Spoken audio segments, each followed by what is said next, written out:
and welcome to the Wrestling Corner episode 34. And as you can tell, I'm by myself. Yeah, so today, no Simon. He hasn't managed to watch Clash of Champions, and he obviously didn't get to watch Raw, so he didn't want spoilers. And he was like, "Can I not come on this week because it'll ruin it for me?" I was like, "100%, that's fair enough. You want the surprise of wrestling, so it's just me, which means you're lucky because when it's me, it's a bit of a short episode. It's more of a recap review of all the week's wrestling. So we'll go straight with AEW. Third match on AEW this week was the Best Man Miro and Super Kip Sabian taking on the Bad Boy Joe Janela and the Conqueror Rose Sonny Kiss. Very good, decent match back and forth. It was more a showcase match for Miro to show what he can do to maybe a new audience. A little bit some minor botches there, but nothing that make you think he's rusty. He does pick up the win with the game over Camel Clutch finisher, so I'm guessing that's going to be the name of his main finisher, or at least his submission finisher. But yeah, quite like it. Um, yeah, fair enough. It is a simple, easy and simple booking. Eddie Kingston came out um, and basically cut a promise said it's me and Mox have the World Championship. So Lance Archer was supposed to be wrestling Moxie. He can't because of COVID. So Eddie Kingston versus John Moxley, like, what a match! They both came out and had a bit of a stare down. Hangman Page versus Evil Uno. Um, I do like this thing that Page has got now, where he's just trying to pick up wins, and Kenny's on commentary. And when Kenny's not wrestling, the other Page comes and does commentary. So it's a really big difference between these two guys who I don't think are a tag team anymore, but still sort of going at it in a way. Um, After that, it was Mr. Brody Lee versus Orange Cassidy. Mr. Brody Lee picks the win with a discus lariat. Love the discus lariat from Brody Lee, but it's more what happened after the match. So Cassidy rolls out and Brody Lee's in the middle of the ring, standing proud. And then all the lights went dark, and you see that do do do do do do do do adrenaline, and it's Cody Rhodes. Cody Rhodes is back, took out all the Dark Order minions, bit more of a heel like style of Cody Rhodes. Like there's no need to be up some of them the way he was doing. And sort of like it. He's got all black hair now. He's going to the blonde, which I think I prefer the blonde, but I'm not going to judge. But it's more of a heel of Cody Rhodes, like the way he was sort of not stopping on the Dark Order minions. I think means we're going to get more of a sadistic side to him. Um, Brody Lee cut an amazing promo then. Um, After the match, he went backstage and a friend to his tried to interview him. Anna Jay just robbed the mic, gave it to Brody Lee, and Brody Lee got an amazing promo.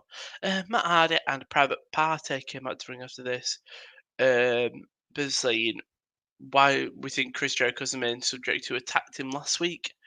Um, Jericho and Simon wasn't here tonight. Today, no one knows coming back because what Matt Hardy did to him all out. But guess what? I lied, and then Sammy Guevara came out. Your typical inner circle Chris Jericho shenanigans. Um, but yeah, Isaiah Cassidy challenges Chris Jericho to a match on Dynamite next week, which I really like. Hope he can get a good showing. I'm surprised if he picks up a win here. Really won't. FTR, Goodbye Tulla Blanchard came out to the ring. I love the partnership with Tulla. And basically, guys, what we did last week, Chucky T came out. Microphone said, look what we did last week, Santana Ortiz won the match. That was a war. We're here, you're here. Let's do this 20-minute challenge right now. FTR agreed to the match and then did an about face. Cash said it wasn't fair to the best friends attack because even though FTR are fan champions, best friends are bruised and bad from the parking lot until then top guys out. So we're gonna get in the match. I think it's more FTR going to be trying to negotiate with the upper board. Thunder Rosa and Akira Shida versus Evelise and Diamante. Shida picks up the win. Then main event, John Moxley versus Eddie Kingston. Really good. Really good. I like this. He hits sleep on Eddie Kingston and wins by referee stoppage. And I like it. Kingston looks strong because he passes out. He doesn't tap out. I'm pretty confident. Very good back and forth match. Just more after the match, the Lucha Brothers come out and kick Moxley. Will Hobbs comes out to make the save. Ricky Starks and Darby Allin comes to join the fray. Ricky Starks come out to take out Darby Allin. And so the changes were Lucha Bros, Ricky Starks, Taz stood triumphantly over Mox, Hobbs, and Allen. Really setting up. I love that Will Hobbs has been pushed into this main event kind of style. Well, it was being pushed into the main event. But that was AEW 5 minutes in. It's part of what I like about this. If it's a recap episode, cheeky 5 minutes for each show. But going to NXT now though, Candice LeRae won a battle royale, becoming the number one contender for the NXT Women's title. This was all about Rhea Ripley and Raquel Gonzalez, the two people trying to outdo each other. And then Kiss Catanzaro having these amazing rumble moments as we expect from her, the more athletic gymnastic of all the NXT wrestlers. Um, it was Kokai and Candice, Shotzi Blackheart and Candice LeRae final two. For the West, Success will LeRae launch Blackheart with their feet to claim victory and will take on Io Shirai at NXT TakeOver 31 this weekend now, this week. And you know what? I don't think she'll win, but it's a really good opponent. I'm worried that Io Shirai will have so many challenges that now anyone who faces it won't have a chance. And I feel like same with Candice. Candice sort of losing her momentum. This new heel side is great, but capitalize on it for sure. Domestic champion beat Jay Catless in an actual match. However, Alice had no answer for Ciampa hitting the Willow's Belt into followed by a modified fairy tale ending. Roddy Strong and Danny Burch defeated Fabian Aichner and Raul Mendoza. So this all came from Fandango backstage with William Regal, and he's backstage wearing a Sherlock outfit, going, "I think I've figured out how to do it." So as members of different tag teams join forces with the winning teams to meet in the future. So the Undisputed Era will clash with the Brit Am Connection after Danny Burch pinned Raul Mendoza following. So basically, the faces would team up against the heels. Whichever team win, then tag teams will face each other next week to come thingy. So I'm guessing it'll be Strong and Cole.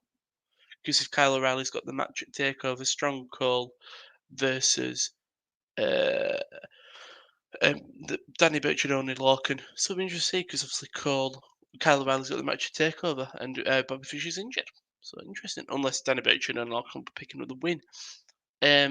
Damien Priest defeated Austin Theory in a non-title match. After the match, Johnny Gargano ambushed Priest, taking him down, and then did the Arch of Infinite Pose. Obviously, they've got the match at Takeover coming up. Rich Holland, my boy, defeated Antonio De Lucha. Yeah, I love his tweets. I think it's because I am from Yorkshire, but it's like a bother causer. That's his thing. He's just causing a bit of bother. It's simple, but it works. He's just a guy who will just beat you up quite calmly. And then Kyle O'Reilly won the first of a gauntlet eliminator match. What a shock. And not a shock in terms of, not in terms of you see it and you think, oh, Kyle O'Reilly, you go, Kyle O'Reilly deserves this.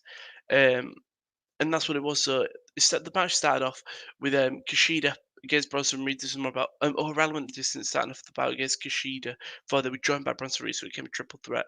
Kushida got eliminated when Velveteen Dream came out and hit Kushida with a Dream Valley driver, and then Reed hit a Tsunami Splash. But then Bronson Reed was eliminated by Kyle O'Reilly, who also took out Timothy Thatcher with a crafty pin, leaving only he and Cameron Grimes. O'Reilly just beat a 3 count after eating the cabin, barely getting his boot on the bottom rope. He later dodged a second cable and attempted to force a technical Savage to tap in to a leg lock. I'm looking forward to this week's NXT just because of how is Kyle O'Reilly going to sort of justify him getting this main title shot where he hasn't, to be honest, he hasn't been. And how is Adam Cole going to react? How are the members of Undisputed Era going to react? I'm all for it. I am all for it. On Friday night SmackDown, here we go. So unlike usual, if I can remember any backstage segments, I can, but it normally will just be the matches. So Sami Zayn defeated AJ Styles and Jeff Hardy going into the Clash Champions ladder match. And you know what? We always talk about whoever wins the match, go home show on SmackDown is not winning. Obviously, if you've seen um, Clash Champions, you would know that Sami Zayn won. So I like this bit of a switch up. Sami Zayn does prove a win, and it was again a bit of a sneaky win. Styles went for the pin. Zayn threw him off to steal the win for himself. Yeah, I quite like it. Nakamura defeated Gran Metalik. Obviously, that match coming up. Thing is, simple squash match. Not squash match, but a simple match. King Corbin defeated Matt Riddle. Poor Matt Riddle. What can he do to sort of something? What can he do? Because he definitely needs something to, yeah, mental. The Matt Riddle from NXT would have never been like this. Yeah, it's Vince, and he's not love for Matt Riddle, I suppose. Um, Otis fights for his Money in the Bank contract against Miz and Morrison. I don't know where this is going. Maybe Miz wins it.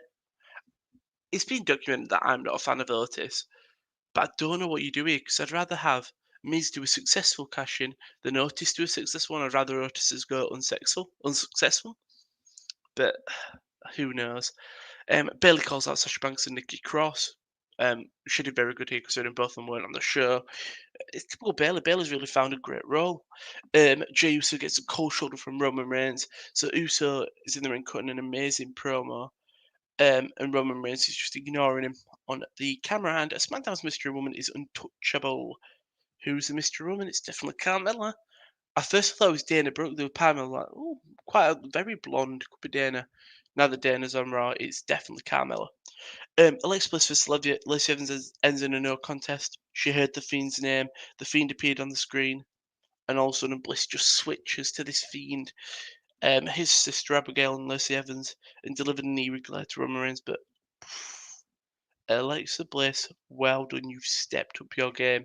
I love the interaction with the Fiend. I love that the Fiend's actually appearing instead of the name just being said. He's actually appearing on the screen.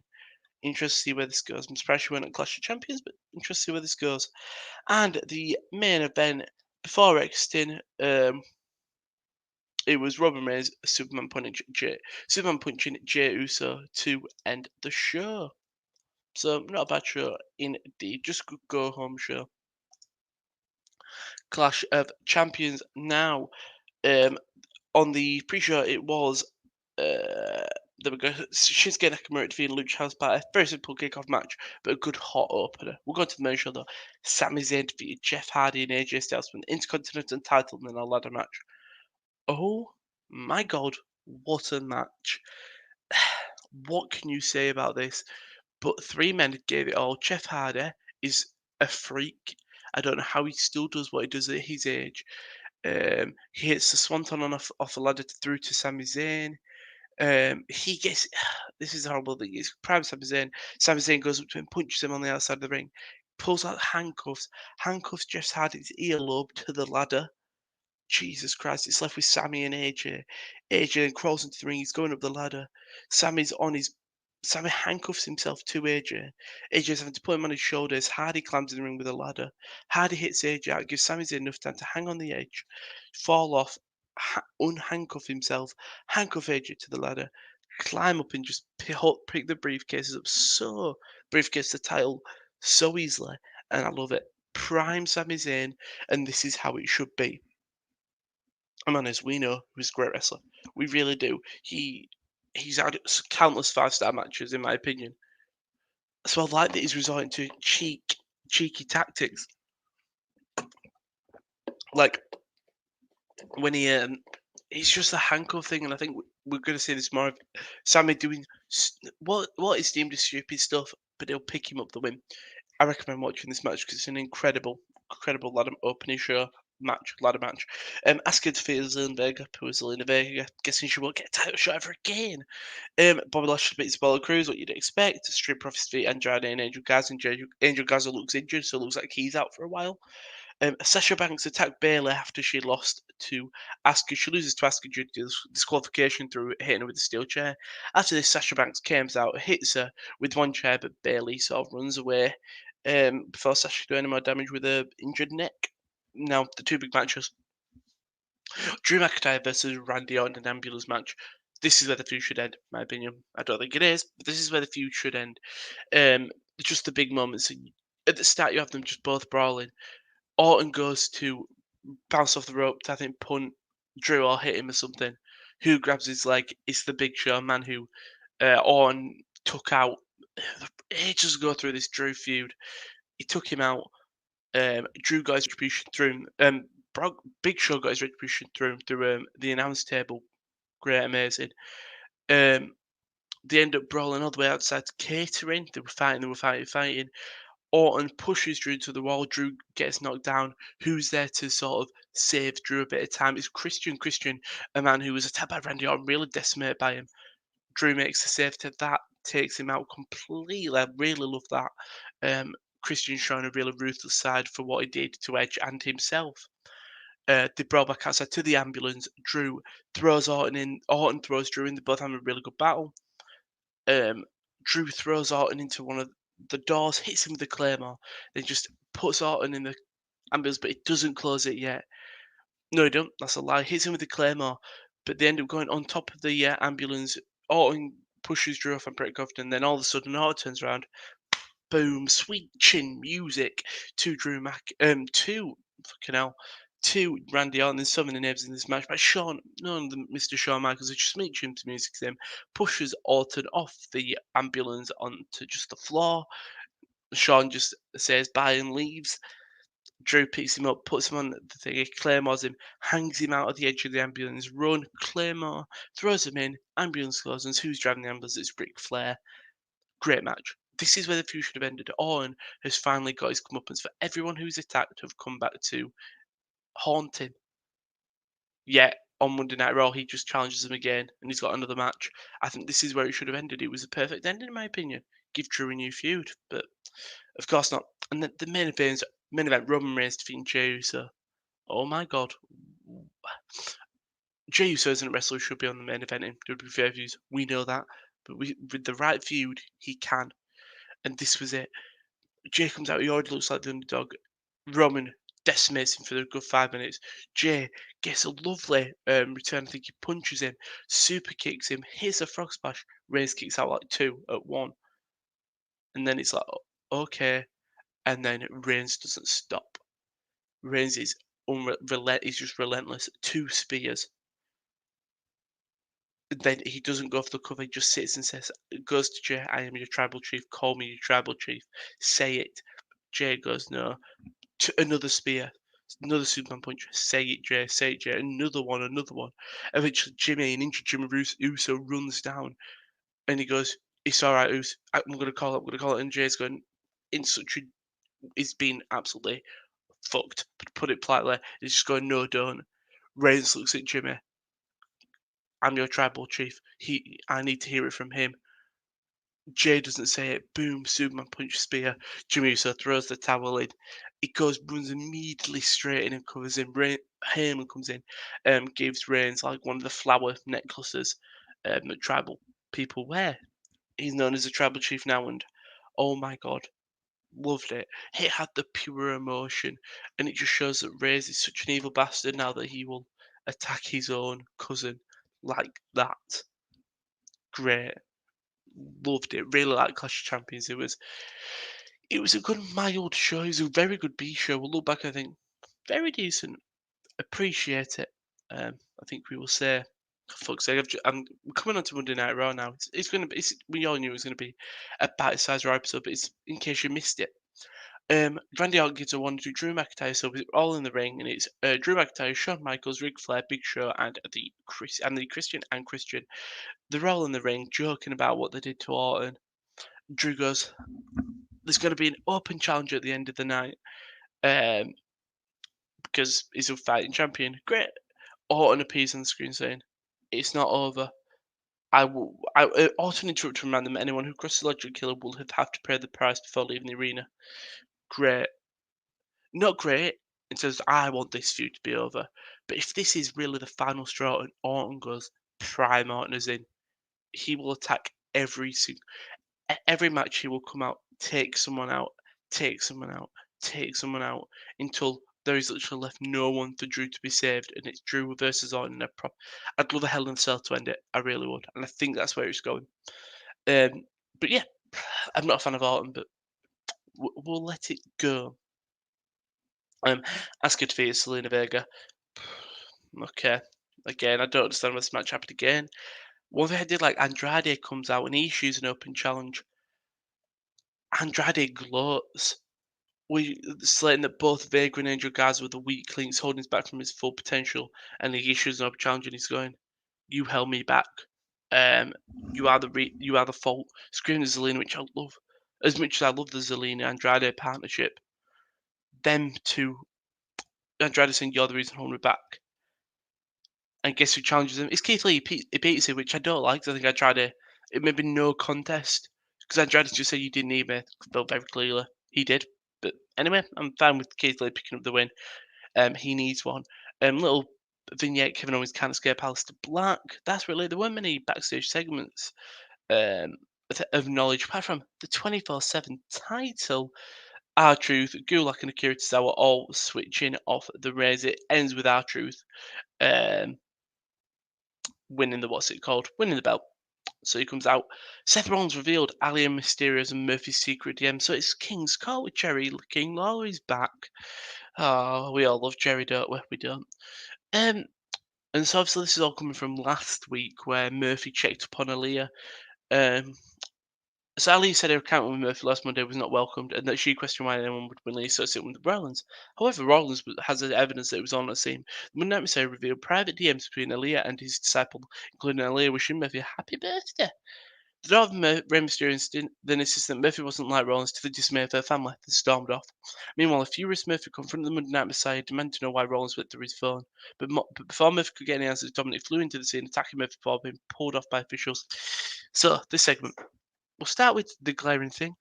Ellie is 19, Buddy Murphy's 32. Very weird. But we'll skim over it. Very weird, but okay. FS Alexa Bliss got a bunch of hate on Twitter because she was trying to be supportive of Buddy Murphy. I think a lot of people did think Buddy and Alexa were together still, which is strange, but she was being supportive of her ex-fiance. Quite liked it, but she got a lot of hate. Um, I like what they were trying to do. I think we all know the age difference, and especially with everything that's gone on in wrestling, it's a bit weird, isn't it? It's just a little bit weird, but I'm all for it if Aaliyah is trying to see this other side to Murphy, where Murphy doesn't want to be this disciple. He wants to be his own man, be a good man. And I think we saw it a little bit from Murphy when he was just holding up Seth Rollins by the chest on with this thing. So that's Murphy and Aaliyah. A bit weird, but I could sort of let it slide if maybe they don't make it romantic. Romantic's a bit weird. Anyway, second point. Aaliyah, perfect in this, and the Mysterio family were great. Ray was worried that Murphy was and Seth were going to sort of infect Aaliyah, make her believe all this that Seth's saying. But from the messages, we know that that's not true. She knows that Murphy isn't like Seth. Okay, third point. Why did Dominic attack Murphy when Murphy was really standing up to Seth? Dominic practically made the save on Seth, if anything. Obviously, this led to the match further on, but why did Dominic attack Seth? Attack Murphy and not Seth. Seth is the cause of all of this. So, strange. Strange segment, but I like it. I do. I really do. So, here it goes. Oh, we've got a double debut. It's Mandy Rose, Dana Brooke. Dana Brooke's been transferred to Raw, so is Mandy Rose, and they've beaten Taylor and Lana. Great. Strange that Dana Brooke has been called up 1.5 weeks away from the draft, but oh, who gives a shit anymore? Kevin Owens versus Aleister Black. The heated rivalry between Kevin Owens and Aleister Black was renewed on Raw as the two brutalised each other with bruising strikes. However, the Dutch Destroyer's rage cost him as he was unleashing a flurry of strikes on KO. Black inadvertently struck the official had no choice but disqualified Black and award Owens the victory. And as Black argued with the referee, KO turned around and dropped Black with a stunner. Back and forth booking. All for it now. I'm all for it now.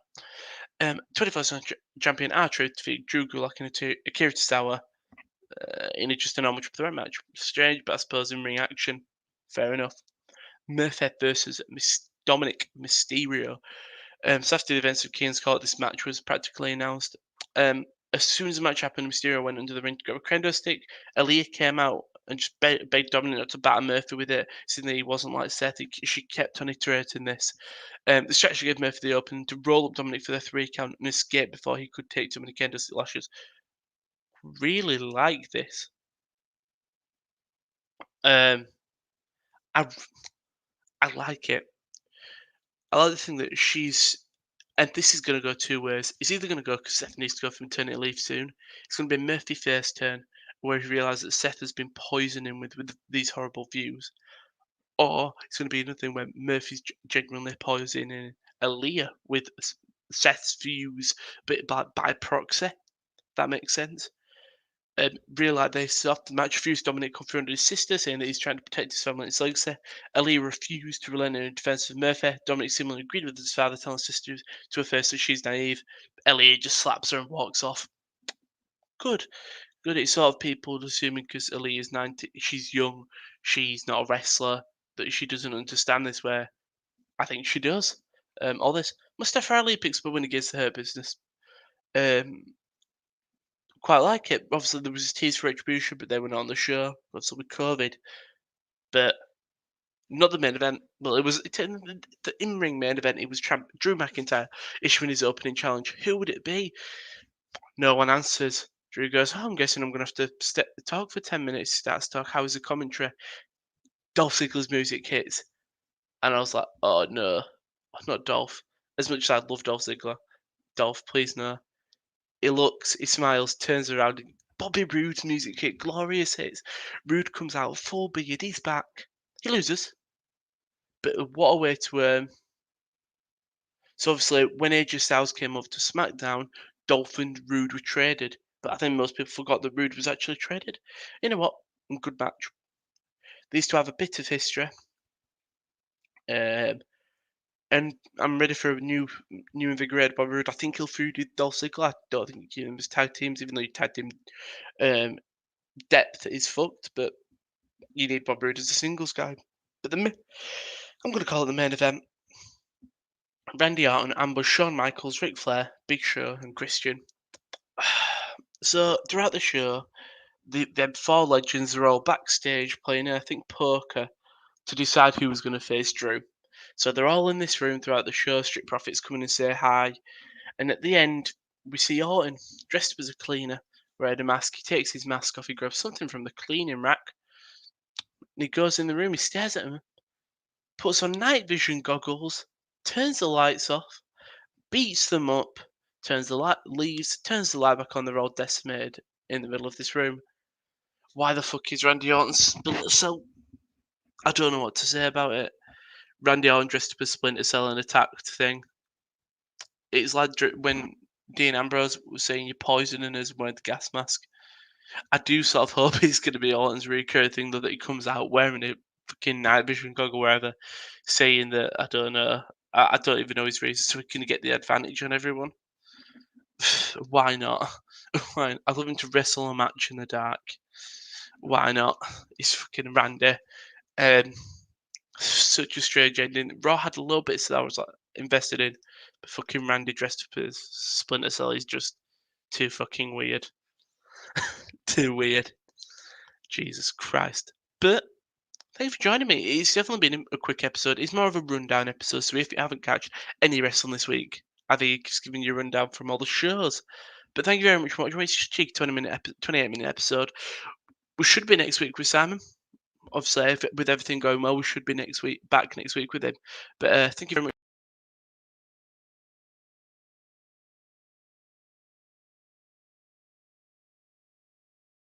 Thank you very much for watching. We didn't mean for that to happen, did we? Thank you very much for watching, and we'll see you next week.